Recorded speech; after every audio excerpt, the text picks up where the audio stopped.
पहाड़ों की गोद में जहां बादल जमीन पर उतर आते थे और सन्नाटा अपनी चादर ओढ़े बैठा था, वही एक प्राचीन विस्मृत धर्मशाला खड़ी थी। धवलगिरी धर्मशाला। मीरा का अशांत मन शांति की तलाश में यहाँ आया था। शहर की कोलाहल, रिश्तों की टूटी डोर और एक गहरी अनकही पीड़ा से भागकर उसने इस सुदूर कोने को चुना था। धर्मशाला तक पहुंचने का रास्ता भी अपने आप में एक परीक्षा थी। पत्थरों से भरी, धूल धूसरित पगडंडी, जिसके दोनों ओर घने देवदार के वृक्ष ऐसे खड़े थे जैसे कोई सदियों पुराना रहस्य छिपाए हो। जब मीरा वहां पहुंची तो सूरज ढल चुका था। धर्मशाला की विशाल मीरा को जो कमरा मिला वह संकरा, हवादार और ठंडा था। खिड़की से बाहर घना जंगल और पोहरा दिखाई दे रहा था, जो धीरे धीरे पूरे परिदृश्य को अपनी आगोश में ले रहा था। दीवारों पर सीलन के निशान थे और हर कोने में धूल की परतें जमी थीं, जैसे समय खुद यहाँ आकर ठहर गया हो। बिस्तर पर लेटने के बावजूद मीरा को नींद नहीं आई। बाहर हवा की सनसनाहट और भीतर दीवारों से आती हल्की हल्की आवाजें जैसे कोई फुसफुसा रहा हो या कोई पुरानी कहानी दोहरा रहा हो, उसे बेचैन कर रही थी। यह सन्नाटा किसी भी शोर से ज्यादा डरावना था। मीरा को लगा वह किसी ऐसी जगह आ गई है जहां मीरा को धवलगिरी धर्मशाला में आए कुछ दिन बीत चुके थे। शुरुआती दिनों में उसने खुद को समझाने की कोशिश की कि यहाँ की अजीब गरीब शांति और ठंडक उसके अशांत मन का ही प्रतिबिंब है। उसने अपने साथ लाई डायरी में कुछ लिखने की कोशिश की, कुछ स्केच बनाने चाहे, पर उसका मन कहीं लगता ही नहीं था। उंगलियां कांपती थीं और पेंसिल कागज पर ठहरती नहीं थी। कमरे की दीवारों पर बनी सीलन की आकृतियां उसे कभी किसी का चेहरा लगती तो कभी कोई पुराना। एक दिन पुराने पुस्तकालय की अलमारियों को साफ करते हुए मीरा को एक दबी हुई जगह पर एक पुरानी फीकी पड़ चुकी तस्वीर मिली। तस्वीर में एक परिवार था जिनके चेहरे समय के साथ इतने धुंधले हो गए थे कि पहचानना मुश्किल था। तस्वीर के पीछे सिर्फ एक तारीख लिखी थी जो दशकों पुरानी थी। उसके ठीक नीचे एक और छोटा सा बॉक्स था जिसमें एक छोटी सी लकड़ी की गुड़िया, कुछ सूखे फूल और एक बच्ची का हेयर पिन मिला। ये चीजें किसने छोड़ी होंगी? क्या वे भी मीरा की तरह यहाँ कभी रुके थे? मीरा के मन में एक अजीब सी बेचैनी उठने लगी। रातें और भी भयावह होती जा रही थीं। उसे कभी अपने कमरे के दरवाजे से हल्की सी खरोच की आवाज़ सुनाई देती तो कभी किसी बच्चे के रोने की दबी हुई ध्वनि। वह उठकर दरवाज़ा खोलती पर बाहर सिर्फ गहरा अंधेरा और सन्नाटा होता था। एक रात उसे अपने ही कमरे के भीतर से किसी के फुसफुसाने की आवाज़ सुनाई दी।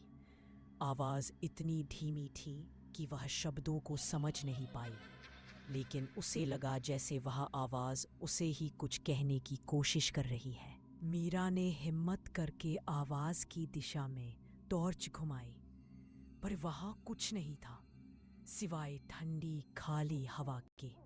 मीरा ने इन घटनाओं को अपने अकेलेपन और तनाव का नतीजा मानना चाहा, पर एक अजीब सी बेचैनी उसे घेरे रहती थी।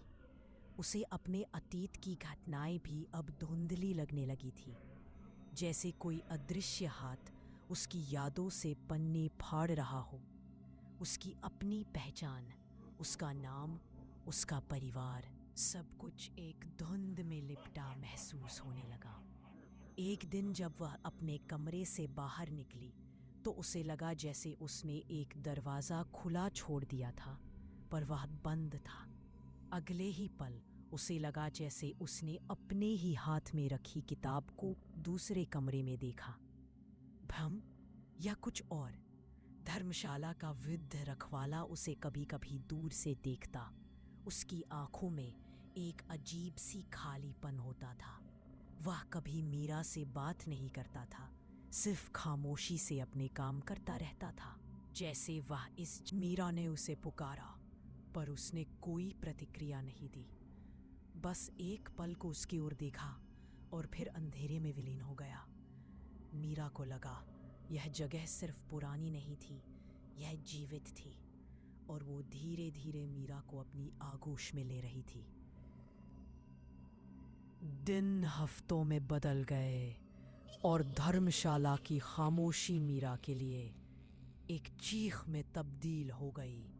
अब फुसफुसाहटें सिर्फ आवाज़ें नहीं थी, बल्कि उनमें शब्दों की गूंज सुनाई देती थी, उसके अपने नाम की, और कभी-कभी उन नामों की जो कि उसे याद भी नहीं थे। दूसरे पल एक बूढ़ी औरत की झुकी हुई पीठ। मीरा ने अपने कमरे में रखी चीज़ों को हिलते हुए देखा। उसे अब अपनी माँ का चेहरा ठीक से याद नहीं आ रहा था। अपने बचपन की घटनाएं धुंधली पड़ रही थी, और सबसे डरावनी बात यह थी कि उसे यह भी याद नहीं आ रहा था कि वह धर्मशाला में क्यों आई थी। उसका अपना नाम मीरा भी अब एक बेजान शब्द लगता था, जैसे वह किसी और का हो। एक दिन उसने भागने की कोशिश की। वह दरवाजे की तरफ भागी, पर बाहर घनघोर बारिश हो रही थी और रास्ता भूस्खलन के कारण बंद हो गया था। यह सिर्फ प्रकृति का खेल नहीं था। उसे लगा जैसे धर्मशाला उसे जाने नहीं देना चाहती थी। रखवाला कहीं दिखाई नहीं दे रहा था, जैसे वह मीरा के भागने की कोशिश को जानता हो और उसे रोकने के लिए अदृश्य रूप से सक्रिय हो। दीवारों पर अब नए धुंधले निशान उभरने लगे थे। ये निशान किसी पुराने अनजाने अक्षर में लिखे थे, या शायद ये सिर्फ खरोंचें थी। पर मीरा को लगा जैसे ये मदद की पुकारें थी, उन लोगों की पुकारें जो कभी यहाँ मीरा की तरह फंस गए थे।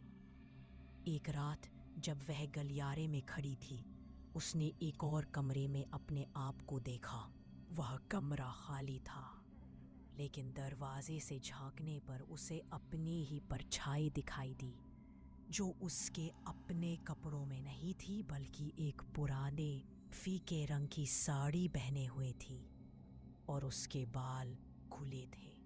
वह परछाई धीमी गति से कमरे के चारों ओर घूम रही थी और फिर अचानक गायब हो गई। मीरा की सांसें अटक गई। क्या वह पागल हो रही थी, या यह धर्मशाला उसे अपने भीतर खींच रही थी?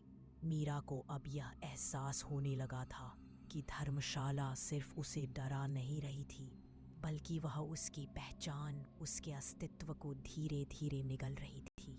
उसे खुद में कमजोरी महसूस होने लगी थी, जैसे उसका शरीर सिर्फ एक खाली खोल रह गया हो। उसकी त्वचा ठंडी और बेजान लगने लगी थी, और उसे लगता था जैसे उसका दिल बहुत धीमा धड़क रहा है। उसे एक अजीब सी पुरानी धुन सुनाई देती थी, एक लोरी जैसी, जो कभी कभी एक बच्चे के रोने की आवाज़ में बदल जाती थी। ये आवाज़ें इतनी जानी पहचानी लगती थी कि उसे लगता था जैसे ये उसकी अपनी ही यादें हो, जो उसने कभी जी ही नहीं थी। उसने अपनी डायरी उठाई, अपना नाम लिखने की कोशिश की, पर उसकी उंगलियां कांप रही थीं और शब्द कागज पर धुंधले पड़ते जा रहे थे, फिर पूरी तरह से गायब हो गए। स्याही भी सूखती हुई महसूस हुई, जैसे धर्मशाला की हवा उसकी लिखावट को भी निगल रही हो। रखवाला अब अक्सर दिखाई देने लगा था, पर वह मीरा से बात नहीं करता था।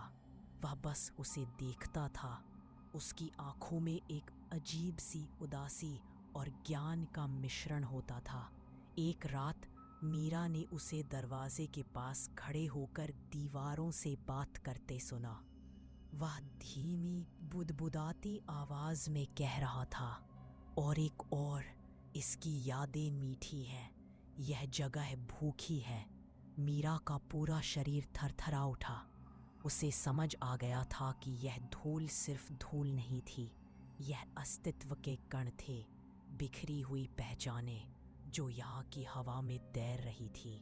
हर आवाज, हर परछाई, हर अजीब गंध उन आत्माओं के अवशेष थे जिन्हें इस धर्मशाला ने निगल लिया था।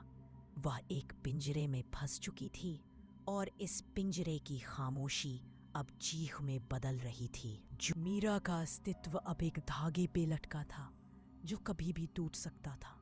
उसकी याददाश्त एक खाली कैनवास की तरह थी जिस पर सिर्फ धुंधले रंग बिखरे थे। एक रात जब उसकी चेतना लगभग विलुप्त हो चुकी थी, एक अजीब सी पुरानी धुन उसे अपनी ओर खींचने लगी। ये धुन उस बच्चे की लोरी जैसी थी जो उसे कई दिनों से सुनाई दे रही थी।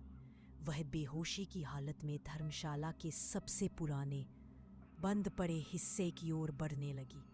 यह वह हिस्सा था जहां रखवाला अक्सर गायब हो जाता था, एक संकरा अंधेरा गलियारा जो नीचे बेसमेंट की ओर जाता था। हवा में सीलन और पुरानी सड़ी हुई गंध घुली हुई थी। सीढ़ियाँ चरमराती थी और हर कदम के साथ मीरा को लगा जैसे वह किसी भूल भुलैया की ओर गहरे उतर रही है। बेसमेंट में एक भारी लोहे का दरवाज़ा था जिसे मीरा ने किसी तरह धकेल कर खोला। भीतर का नज़ारा ऐसा था जिसने उसके बचे खुचे होश उड़ा दिए। यह एक विशाल गोलाकार कक्ष था जिसके बीच में एक प्राचीन विचित्र यंत्र रखा था।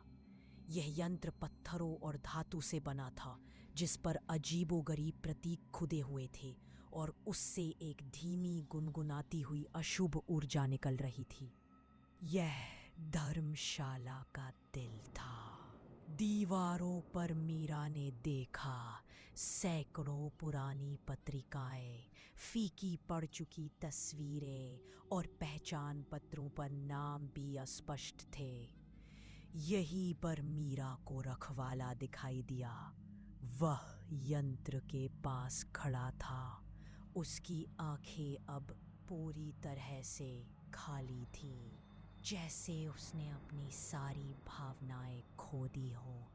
उसने मीरा को देखा और उसके होठों पर एक धीमी भयानक मुस्कान आ गई। तुम आ गई, उसकी आवाज में सदियों की उदासी थी।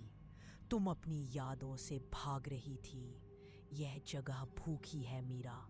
यह सिर्फ शरीर को नहीं, आत्मा को निगलती है। उसने बताया कि यह धर्मशाला सिर्फ एक इमारत नहीं है, यह जीवित इकाई है जो यात्रियों की यादों, उनके दुखों, उनकी खुशियों को निगलती है, उनकी पूरी पहचान पर पलती है। यह उन्हें मारती नहीं बल्कि उन्हें अपने भीतर समाहित कर लेती है।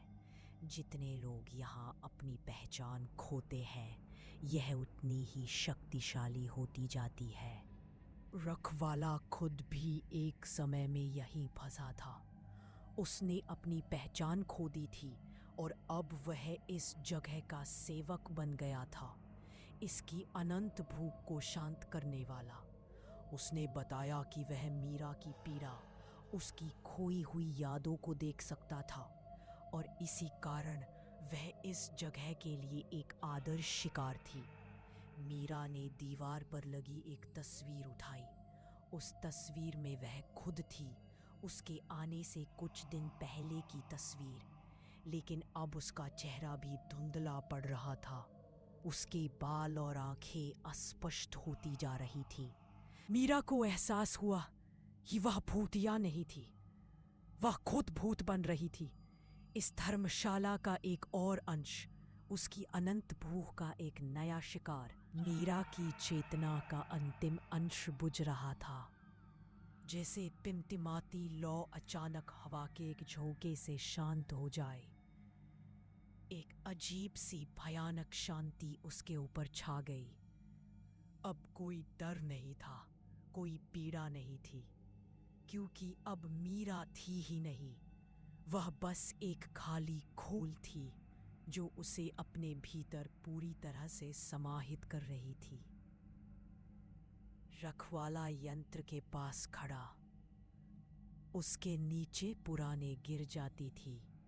वो नीचे के वारों में अंदर ऊंचाई यंत्र पर सवार सकता है, एक नए विलय को देख रहा था। उसकी आंखों में कोई भावना नहीं थी, सिर्फ एक शांत स्वीकार्यता। धर्मशाला की पुरानी दीवारों से अब एक धीमी गहरी गूंज उठ रही थी, जैसे कोई विशाल जीव तृप्त होकर सांस ले रहा हो। यह गूंज उन अनगिनत आत्माओं की थी, उन खोई हुई पहचानों की थी। उसके होठों पर एक हल्की उदासीन मुस्कान थी, जैसे वह किसी पुराने दोस्त को देख रहा हो। उसने बिना कुछ कहे वही भारी सी चाबी का गुच्छा नए यात्री के हाथ में थमा दिया और फिर अंधेरे में विलीन हो गया। धर्मशाला के भीतर दीवारों पर जमी धूल थोड़ी और मोटी लग रही थी। उसमें एक अजीब सी चमक थी जो अनगिनत भूले हुए चेहरों के कणों से बनी थी। हवा में अब भी वही पुरानी तीखी गंध थी, जो अब मीरा के अस्तित्व की गंध से मिल चुकी थी। गलियारों में कभी कभी एक हल्की सी आहट सुनाई देती थी, जैसे कोई अदृश्य आकृति घूम रही हो या कोई पुरानी लोरी गुनगुना रहा हो। यह मीरा नहीं थी, यह कोई एक आत्मा नहीं थी, यह उन सब की सामूहिक उपस्थिति थी, उन सब की टूटी हुई यादों का एक भयानक सिम्फनी, जो अब बस उस धर्मशाला की दीवारों में, उसके कण कण में समा चुकी थी। धर्मशाला सिर्फ एक इमारत नहीं थी, वह एक जीवित कब्रगाह थी, और दीवारों से आती हर आहट, हर फुसफुसाहट मीरा की नहीं, उन सब की थी, जो अब बस एक स्मृति का